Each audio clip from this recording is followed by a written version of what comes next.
గత 5 ఏళ్ల వైకాపా పాలనలో రైతులను మరియు అన్ని వర్గాలను విస్మరించిన మాజీ ముఖ్యమంత్రి వైఎస్ జగన్మోహన్ రెడ్డి ఇప్పుడు రైతుల పట్ల సవతి తల్లి ప్రేమ కనబరుస్తున్నారని జిల్లా ఇన్ఛార్జి మంత్రి నాదెండ్ల మనోహర్ విమర్శించారు. యూరియా సరఫరాపై జిల్లా కలెక్టరేట్లో నిర్వహించిన సమీక్షా సమావేశంలో అధికారులకు దిశానిర్దేశం చేసిన ఆయన సమావేశం అనంతరం మీడియా సమావేశంలో ఎమ్మెల్యేలు చింతమనేని ప్రభాకర్, సోమల రక్షణ్ కుమార్, చిర్రి బాలరాజు, జడ్పీ చైర్మన్ గంటా పద్మశ్రీ ప్రసాద్లతో కలిసి మీడియాతో మాట్లాడారు. ఈ సందర్భంగా రాష్ట్రంతో పాటు జిల్లాలో కూడా ఎక్కడా రైతులు యూరియా సరఫరాల్లో ఇబ్బందులు లేవని, అంతకుమించి కొరత కూడా లేదని ఆయన స్పష్టం చేశారు. వైకాపా చౌకబారు విమర్శలు మానుకోవాలని ప్రజలు తగిన బుద్ధి చెప్పినా అదే ధోరణి అవలంబిస్తున్నారని, ఎవరిని మభ్యపెట్టేందుకు మంగళవారం ధర్నా కార్యక్రమానికి పిలుపునిచ్చారని ఆయన ప్రశ్నించారు. రాష్ట్ర వ్యాప్తంగా ఈరోజు ఏలూరు జిల్లాలో యూరియా పైన గౌరవ శాసనసభ్యులతో అదేవిధంగా అధికార యంత్రాంగంతో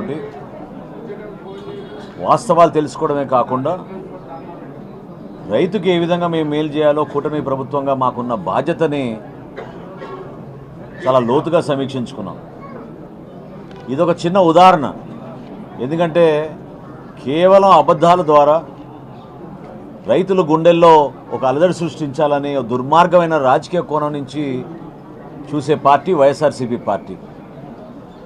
నేను జగన్మోహన్ రెడ్డి గారిని ఈరోజు అడుగుతున్నాను, మా అందరి తరఫున ప్రశ్నించేది ఏంటంటే, నిజంగా మీకు రైతులపైన ప్రేమ అభిమానం ఉండుంటే ఎందుకు ఎలక్షన్ల ముందు మీరు ధాన్యం కొనుగోలు చేసిన డబ్బులు ఎందుకు మీరు రైతాంగానికి ఎగ్గగొట్టి మీరు వెళ్ళిపోయారు? ప్రభుత్వంలో మీరు ఆపద్ధర్మ ముఖ్యమంత్రిగా ఉన్నప్పుడైనా కనీసం ఎందుకు మీరు చెల్లించలేదు? ఎక్కడుంది మీ చిత్తశుద్ధి? ఆ రోజున కావాలని ఏదో ఒక ప్రచారం పట్టుకుని రాజకీయ కోణం నుంచే చూసి రాజకీయ లబ్ధి కోసం రైతుల్లో ఒక అలజడి తీసుకోవడానికి వాళ్ళు చేస్తున్న ప్రయత్నాన్ని మేము ఖండిస్తున్నాం. నిజాయితీ ఉంటే వాస్తవాలు తెలుసుకుని జిల్లాలో మేము చేస్తున్న ఈ సమీక్ష కార్యక్రమాల్లో ఏ విధంగా రైతుని ఆదుకోవాలనే దానిపైన మేము మా గౌరవ ముఖ్యమంత్రి గారు చంద్రబాబు నాయుడు గారు, అదేవిధంగా రాష్ట్ర ఉప ముఖ్యమంత్రి గారు పవన్ కళ్యాణ్ గారు తీసుకున్న చొరవ వలన ప్రతిరోజు మేము రైతాంగానికి భరోసా ఇచ్చుకుంటూ ముందుకు వస్తూ ఉన్నాం. ఈ జిల్లాలో 33,762 మెట్రిక్ టన్నులు గాను ఈ రోజుకి ఖరీఫ్లో 32,757 మెట్రిక్ టన్నులు సరఫరా చేయడం జరిగింది. రాబోయే రోజుల్లో మరొక 2,200 మెట్రిక్ టన్నులు అందుబాటులో ఉంచి ఎక్కడ కూడా రైతుల్లో కొరత వచ్చిందనే భావన రాకుండా ఓ ప్రయత్నం చేస్తున్నాం.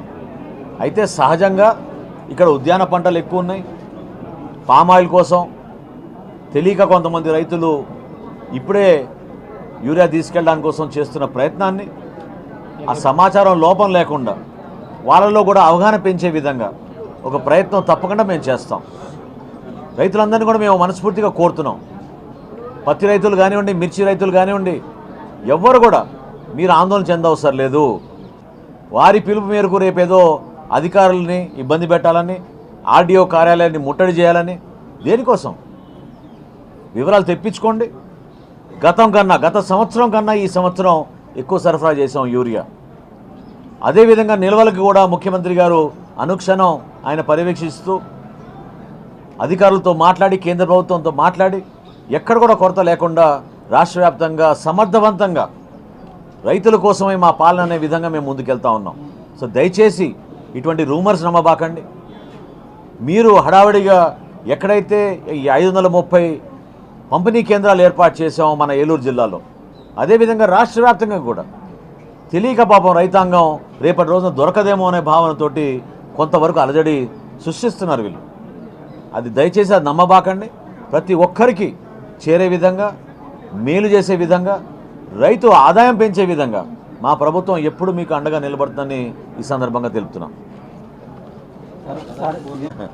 పంట బీమా ఎగ్గొట్టిన మహానుభావుడు జగన్మోహన్ రెడ్డి. కేంద్ర ప్రభుత్వం తీసుకొచ్చిన ప్రధానమంత్రి ఫసల్ బీమా యోజనలో ఎందుకు మన రాష్ట్రాన్ని చేర్చలేదు చెప్పమనండి.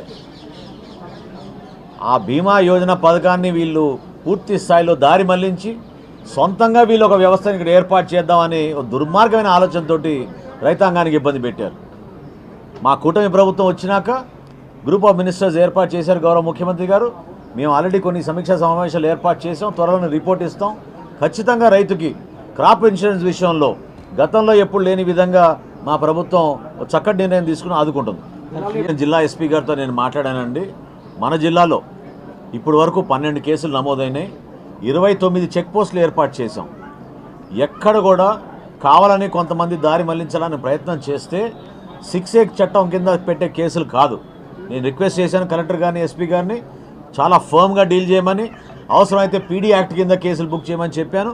ఈ రోజు నుంచి మా విజిలెన్స్, మా ఎన్ఫోర్స్మెంట్ మరింత మెరుగుపరిచే విధంగా, ఇంకా ఎక్కువ చోట్ల వీళ్ళు లోతుగా వెళ్ళి చెక్ చేసే విధంగా ఖచ్చితంగా మేము చర్యలు తీసుకుంటాం అధికారులని. ఎవరన్నా నల్ల బజారు తరలిస్తే మంత్రి గారు చెప్పింది నల్ల బజార్ తప్ప మేము వాళ్ళలాగా నిజంగా రైతులు ఎరువులు పట్టుకెళ్తుంటే చేసే ప్రభుత్వం కాదు. తప్పు చేస్తే సరిపోవు. మా కనీసం 30-40 టన్నులు ఒకేసారి వచ్చేటట్టు ఏర్పాట్లు చేయమన్నారు. ఇప్పుడు నేను కలెక్టర్ గారితో కూర్చుని సమీక్షించి